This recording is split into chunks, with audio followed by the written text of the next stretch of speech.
Welcome to the Human Conversation podcast with Jules White, the real dragon slayer, author and entrepreneur sales coach. Tune in weekly for human conversation about business and sales. Enjoy business expert interviews, educational episodes, and virtual cuppers with entrepreneur business owners. So grab yourself a cuppa and enjoy. Here is your host, Jules White. Welcome to the Human Conversation. And today my podcast episode is actually just me. I've got no guest. And I just wanted to do a really quick Happy New Year podcast for you. And I guess a little bit of reflection. There's been a lot of posts on social media. A lot of people that I'm connected with have posted their kind of 10-year challenge pictures. So what was I like in 2009 and what am I like in 2019? And it's been really interesting watching how people have reflected over the last decade. And I guess I wanted to do a little of the same, really, because it's been a very interesting Christmas for me. I have to tell you all that if I had to describe Christmas 2019, it would say write-off, because I've just been so poorly. I think there's a lot of us out there who've had this virus and have felt very unwell with it. I wouldn't say that it was a flu necessarily, but I think it was pretty close to it at some moments. But I was poorly for probably about 4 weeks and I'm still only just recovering. It's actually my last day of antibiotics today. And I'm hoping this second batch of very strong antibiotics that have made me feel quite poorly are actually going to shift this virus, because it's been predominantly on my chest and it's really been quite nasty. Obviously, at times I've been wanting to make sure it wasn't turning into something else, because you do have to be really careful. But so far, so good. And it has been a case of rest. You know, I actually haven't been able to do anything, and it has made me quite sad. I've always been quite a fan of Christmas. You know, Christmas was very magical when I was a little girl. And obviously I have a son, Sam, and I'm going to tell you more about him because today is his birthday, but more about that later. But with having Sam, obviously that brings the magic of Christmas alive again once you grow older, because then you start all of the things that are involved when you've got children at Christmas, which is wonderful. But I think this year was the first year that all of the Christmas decorations didn't get put out. I just about managed to cook a Christmas dinner, which was just incredible. I can't even believe how I managed that, but I did. So we did actually get to have a Christmas dinner. But Sam also spent some time away with his dad, because obviously we're not together, and that's what we've always done every Christmas. But with me feeling so poorly and then Sam actually being with his dad, I felt very low and I felt very lonely. And I think the reality of Christmas for me this year was that it is lonely sometimes, and particularly for people who are really unfortunate to have no family or have no home. You know, I really found myself thinking a lot more about other people this Christmas and how grateful I was, even though I felt so poorly and so sad and actually very lonely. I also felt incredibly grateful to have a warm house, food in my cupboard, and I was able to just rest and not have to worry too much about keeping warm and whether I'd got anything to eat. So it's really interesting, I think, how gratitude can kick in when you're in certain situations. So Christmas this year was just strange and it felt very sad. If I'm really honest, I feel quite glad that it's over. And that sounds very bar humbug, doesn't it? For someone who's so positive and upbeat as I am. However, that's the truth of what Christmas felt like this year for me. So hopefully on the mend now and ready to go into this brand new decade, 2020, with new energy and hopefully better health. So what about the last decade? Well, I just wanted to touch on how interesting it's been to watch people reflect on their last 10 years. And so many people have said, well, there were brilliant moments and then there were really bad moments. And of course, it's a 10-year period. So in all honesty, I think you're going to find that there are lots of low moments, and hopefully there are those high moments too. My 2009 started with me being a single mum, 40 years old, bankrupt, and I just started a brand new job, which actually was a job that I had done 10 years prior. So I felt like I'd gone back a decade, let alone started a new decade. It was a very, very tough time. And I talk about this in my TEDx talk. It was tough because I just felt completely heartbroken about what had happened to me. I felt very sorry for myself, I thought, why me? It was so unfair. And I went through all of those emotions that I think as humans we do go through. I think the secret is to not stay in those emotions. And I talked in my TEDx about only ever look back to see how far you've come. And I think that's a very interesting concept. So from 2009 to 2019, my life was all about rebuilding. My life was about making sure that I had enough money to support me and my son, making sure that actually I was working for my sanity, because I always wanted to work. I was very driven and certainly entrepreneurial. And during those 10 years, from 2009 to 2019, I experienced a huge amount of loss. I lost my mum, I lost my dad, and I lost one of my very, very dear friends, Irene. And I think, there were other losses along the way. There was the loss of my business. There was loss of jobs. I was made redundant 3 times in that last decade. It was quite a battering time, really, when I look back.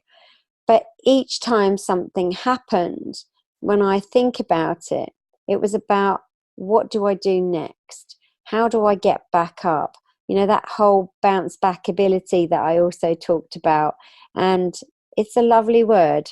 It's really great word, and something we should all consider we actually have the ability to do, bounce back. Because every time we do have something happen and go wrong, it is ultimately a lesson, but also it's an opportunity to change what we do, start again. It doesn't come without pain, and we should never underestimate how it feels to have some of these things happen to us. Last year, 2019, I had a few friends have some really, really difficult things happen to them. Things I can't even imagine how they have bounced back from. But they have. They have got back up. They have managed to just continue and learn and become stronger. And that has been incredibly inspiring.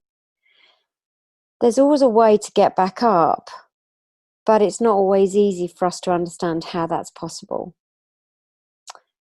I think one of the big things that I've probably learned in 2019 is about friendships, and about actually friends do come for a reason, a season, or a lifetime. And I think that's such a true phrase, and it's really good to remind ourselves of that fact. So when somebody does come into your life and then they're gone, that we don't sit for too long wondering why, and wondering what we did wrong, and worrying about it. They came for a reason, and sometimes we don't know what that reason is, but we would have touched their lives in some way. And I think that's how we then take the positive out of those things that happen to us. So in the last decade, whether you've experienced huge loss, whether you've experienced change in your jobs, change in your marital situation, births of new babies, weddings, divorces, There's so many different emotions and experiences that we will have experienced ourselves. There are so many things that we will have gone through ourselves within a 10-year period. It's usually then about how we deal with them, the choices we make to move forward from the things that have happened to us.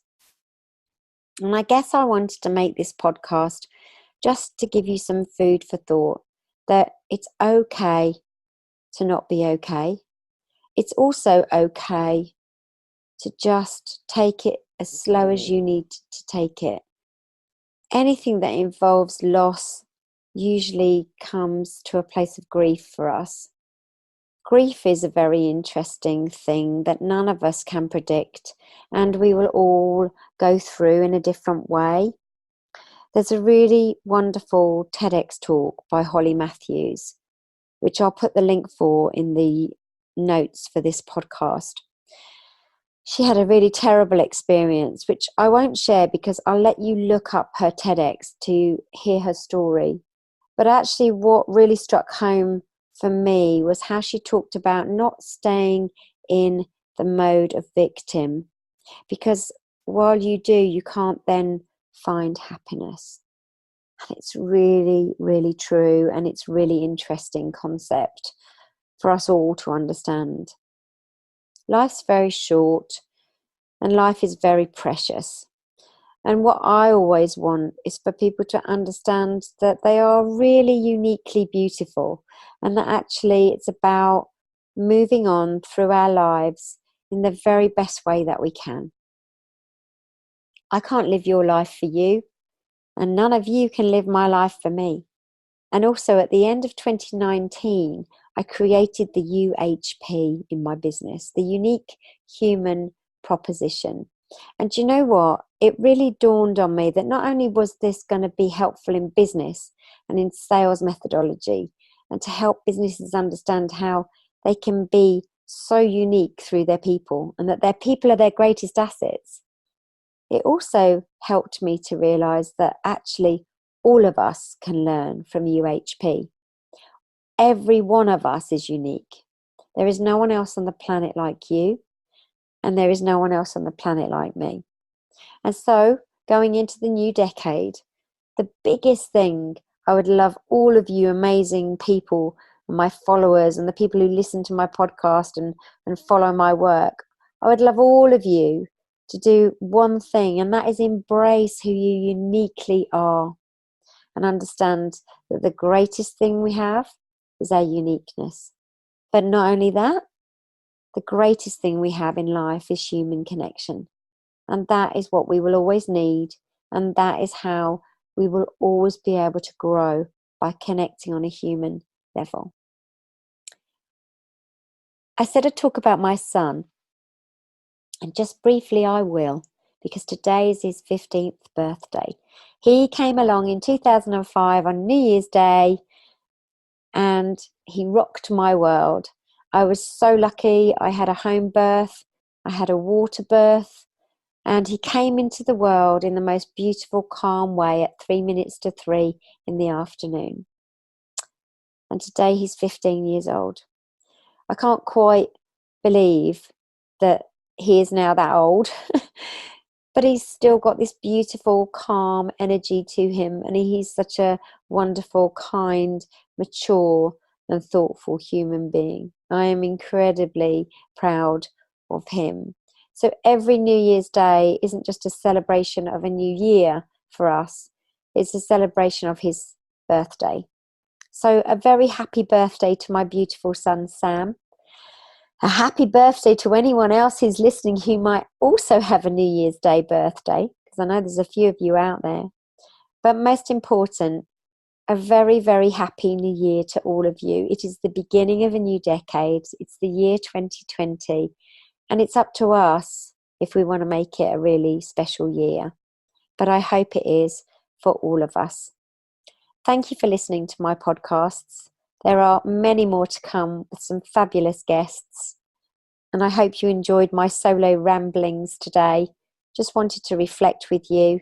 And I also wanted to go into the new year with real hope for all of us, because it is absolutely all about being just you. Lots of love to all of you. Please subscribe and comment and listen. We are on Apple Podcasts, we're on Spotify, we are on SoundCloud, and we are now also on Stitcher. I hope you've enjoyed today's human conversation, and a very, very happy new year to all of you. Ta-da for now.